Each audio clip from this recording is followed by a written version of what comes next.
Chaque matin vous montez dans votre voiture et effectuez les mêmes gestes automatiques sans vous rendre compte que certaines de ces habitudes quotidiennes endommagent progressivement votre véhicule de manière irréversible, et ce que vous allez découvrir dans les prochaines minutes va probablement remettre en question tout ce que vous pensiez savoir sur la conduite automobile, car ces erreurs communes pourraient vous coûter des milliers d'euros en réparation prématurée que vous pourriez facilement éviter.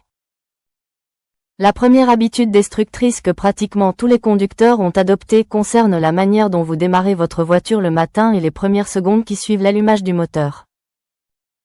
Vous tournez la clé ou appuyez sur le bouton de démarrage puis vous enclenchez immédiatement une vitesse et partez sans laisser au moteur le temps de se préparer. Cette pratique semble normale et efficace car votre moteur démarre instantanément et semble prêt à fonctionner. Cependant, ce que vous ne voyez pas c'est que l'huile moteur qui a passé toute la nuit au fond du carter est encore froide et visqueuse. Lorsque le moteur s'allume, cette huile épaisse doit être pompée à travers tous les conduits de lubrification pour atteindre les composants critiques. Ce processus prend entre 30 secondes et 1 minute selon la température extérieure et le type d'huile utilisée. En partant immédiatement, vous forcez les pièces métalliques à frotter les unes contre les autres avec une lubrification minimale. Les arbres à cames, les poussoirs hydrauliques et les paliers de vilebrequin subissent une usure qui équivaut à plusieurs centaines de kilomètres de conduite normale. Les ingénieurs estiment qu'un démarrage à froid suivi d'une sollicitation immédiate use le moteur autant que 100 km de conduite en conditions optimales. Cette usure accélérée se produit à chaque démarrage, ce qui signifie que si vous démarrez votre voiture 2 fois par jour pendant 5 jours par semaine, vous ajoutez l'équivalent de 1000 km d'usure chaque semaine. La solution simple consiste à laisser le moteur tourner au ralenti pendant 45 secondes après le démarrage avant de partir. La deuxième erreur courante concerne votre utilisation du frein à main que vous manipulez probablement de manière incorrecte sans même le réaliser. Beaucoup de conducteurs serrent le frein à main au maximum en tirant de toute leur force sur le levier ou en appuyant fermement sur la pédale selon le système. Cette tension excessive déforme progressivement les câbles du frein à main qui s'étirent et perdent leur efficacité.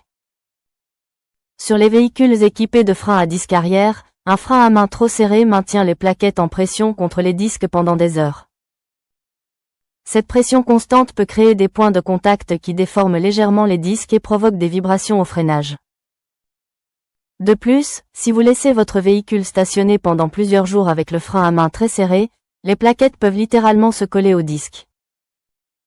Ce phénomène est particulièrement fréquent par temps humide ou après un lavage lorsque les surfaces de freinage sont mouillées.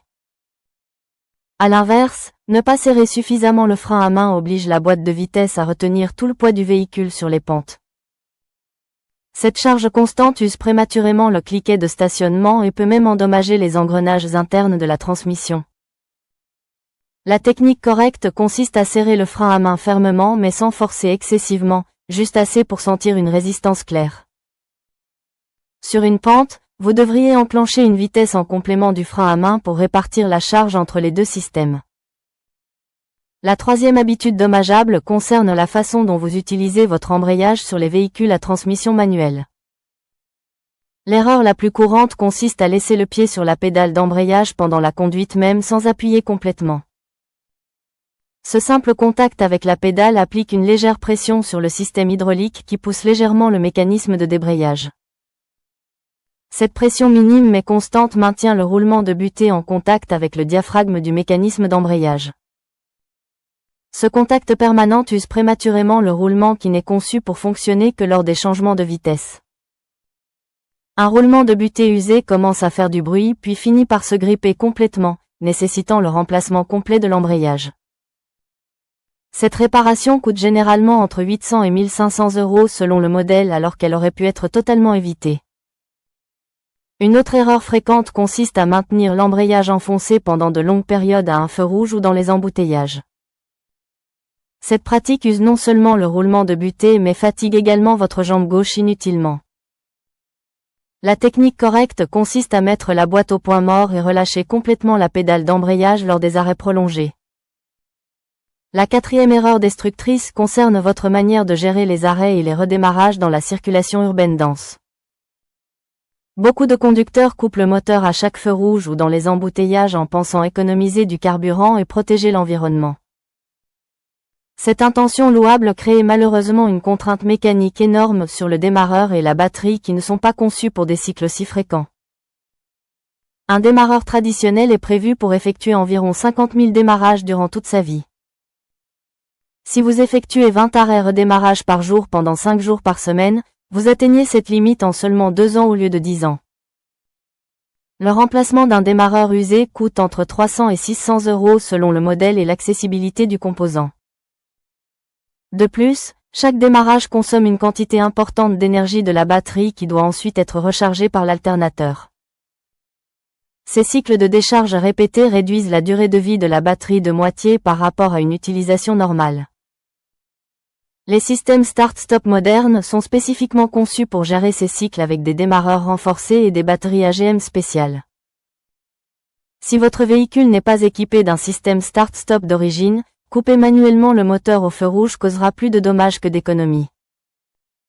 La règle générale est de ne couper le moteur que si vous prévoyez un arrêt de plus de 2 minutes. Maintenant que vous commencez à réaliser que vos habitudes quotidiennes causent probablement des dommages invisibles à votre véhicule, c'est le moment idéal pour vous abonner à cette chaîne et activer la cloche de notification car chaque nouvel abonné nous motive à continuer de révéler ces vérités que personne d'autre ne prend le temps de vous expliquer aussi clairement. Pensez également à consulter le lien dans la description pour participer à notre jeu concours exclusif qui récompense les membres les plus engagés de notre communauté. Poursuivons avec la 5e erreur qui concerne votre utilisation du système de climatisation d'une manière qui endommage progressivement le compresseur et les composants associés. L'erreur la plus fréquente consiste à allumer la climatisation à puissance maximale dès que vous montez dans une voiture surchauffée après qu'elle soit restée au soleil. Cette sollicitation brutale force le compresseur à passer instantanément de l'arrêt à sa capacité maximale alors que le fluide réfrigérant est encore très chaud et sous haute pression. Ce démarrage en charge use prématurément l'embrayage magnétique du compresseur et peut même endommager les roulements internes. La technique correcte consiste à ouvrir d'abord toutes les fenêtres et à rouler pendant 2 à 3 minutes pour évacuer l'air surchauffé. Ensuite vous fermez les fenêtres et allumez la climatisation en commençant par une puissance modérée avant d'augmenter progressivement. Cette approche réduit la charge initiale sur le compresseur et prolonge sa durée de vie de plusieurs années. Une autre erreur consiste à ne jamais utiliser la climatisation pendant les mois d'hiver par souci d'économie. Le système de climatisation contient des joints et des composants en caoutchouc qui doivent rester lubrifiés par le fluide réfrigérant circulant. Lorsque le système reste inactif pendant plusieurs mois, ces joints se dessèchent et deviennent poreux. La prochaine fois que vous activez la climatisation, le fluide s'échappe par ces joints desséchés et le système perd son efficacité. La recharge d'un système de climatisation avec remplacement des joints défaillants coûte entre 200 et 400 €. La 6e habitude destructrice concerne la manière dont vous changez de vitesse et les erreurs techniques qui usent prématurément la synchronisation. Beaucoup de conducteurs rétrogradent directement de la 5e à la 3e vitesse lors d'un ralentissement important. Cette rétrogradation en sautant une vitesse force les synchros à compenser une différence de régime beaucoup plus importante. Les synchros sont des anneaux de friction qui égalisent la vitesse de rotation entre le pignon et l'arbre de sortie avant que les dents ne s'engrainent. Lorsque vous sautez une vitesse, ces synchros doivent travailler 2 fois plus dur et s'usent exponentiellement plus vite. Une boîte de vitesse dont les synchros sont usés commence à faire du bruit lors des changements de rapport puis finit par refuser de passer certaines vitesses. La reconstruction d'une boîte de vitesse manuelle coûte entre 1 500 et 3 000 € selon la complexité. Une autre erreur consiste à forcer le passage d'une vitesse lorsque vous sentez une résistance au lieu de relâcher et réessayer. Cette résistance indique que les synchros n'ont pas encore égalisé les vitesses et forcer peut endommager les dents des pignons. La technique correcte pour les rétrogradations multiples consiste à passer rapidement par chaque vitesse intermédiaire même si vous n'y restez qu'une fraction de seconde. La 7e erreur concerne votre utilisation des phares et de l'éclairage d'une manière qui réduit considérablement leur durée de vie. Beaucoup de conducteurs allument leurs phares en position feu de route puis oublient de les repasser en feu de croisement. Cette utilisation prolongée des feux de route fait fonctionner les ampoules à leur intensité maximale de manière continue. Les ampoules halogènes fonctionnant à pleine puissance atteignent des températures de plus de 300 degrés Celsius. Cette température extrême évapore progressivement le filament de tungstène qui devient de plus en plus fin jusqu'à se rompre. Une ampoule de feu de route utilisée constamment dure environ 100 heures contre 500 heures en utilisation normale. Sur les véhicules équipés de phares xénon ou LED, le problème est différent mais tout aussi coûteux. Les ballasts des phares xénon sont conçus pour un certain nombre de cycles d'allumage-extinction. Allumer et éteindre les phares de manière répétitive use prématurément ces ballasts électroniques qui coûtent entre 200 et 500 euros pièce.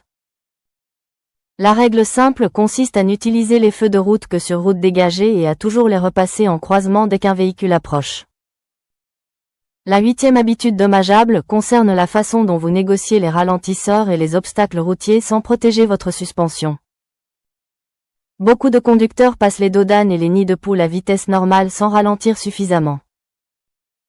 L'impact brutal comprime violemment les amortisseurs au-delà de leur course normale prévue. Cette compression excessive déforme progressivement les joints internes de l'amortisseur qui commence à fuir. Un amortisseur qui fuit perd son huile hydraulique et ne peut plus amortir correctement les mouvements de la suspension. Des amortisseurs usés réduisent le confort, augmentent les distances de freinage et provoquent une usure inégale des pneus. Le remplacement des 4 amortisseurs coûte entre 400 et 1000 euros selon le type de véhicule. Passer un ralentisseur de travers au lieu de l'aborder bien droit crée une torsion sur le châssis et les triangles de suspension. Cette contrainte asymétrique peut déformer les silent blocks et dérégler progressivement la géométrie des trains roulants. Un véhicule dont la géométrie est déréglée use ses pneus de manière inégale et peut devenir difficile à contrôler en situation d'urgence. La 9e erreur concerne votre manière de remplir le réservoir et les habitudes qui peuvent endommager le système d'injection. Beaucoup de conducteurs attendent systématiquement que la jauge soit au minimum avant de faire le plein. Cette habitude force la pompe à carburant à aspirer le carburant en même temps que les impuretés qui se sont déposées au fond du réservoir. La pompe à carburant est normalement immergée dans le carburant qui la refroidit et la lubrifie pendant son fonctionnement. Lorsque le niveau est très bas, la pompe aspire de l'air et des particules qui accélèrent son usure mécanique. Une pompe à carburant usée prématurément peut lâcher sans prévenir et vous laisser immobilisé au milieu de nulle part. Le remplacement d'une pompe à carburant coûte entre 300 et 800 euros selon l'accessibilité du réservoir. Une autre erreur consiste à faire déborder le réservoir en continuant de remplir après que le pistolet se soit coupé automatiquement. Ce surplus de carburant peut remonter dans le système de récupération des vapeurs et endommager le canister qui filtre les vapeurs d'essence. Un canister saturé de carburant liquide doit être remplacé à un coût de 150 à 300 euros. La 10e et dernière habitude destructrice concerne votre utilisation du volant et de la direction d'une manière qui use prématurément les composants de direction assistée. L'erreur la plus courante consiste à tourner le volant à fond puis à maintenir cette position butée pendant plusieurs secondes. Cette pratique force la pompe de direction assistée hydraulique à fonctionner à sa pression maximale contre une résistance infinie.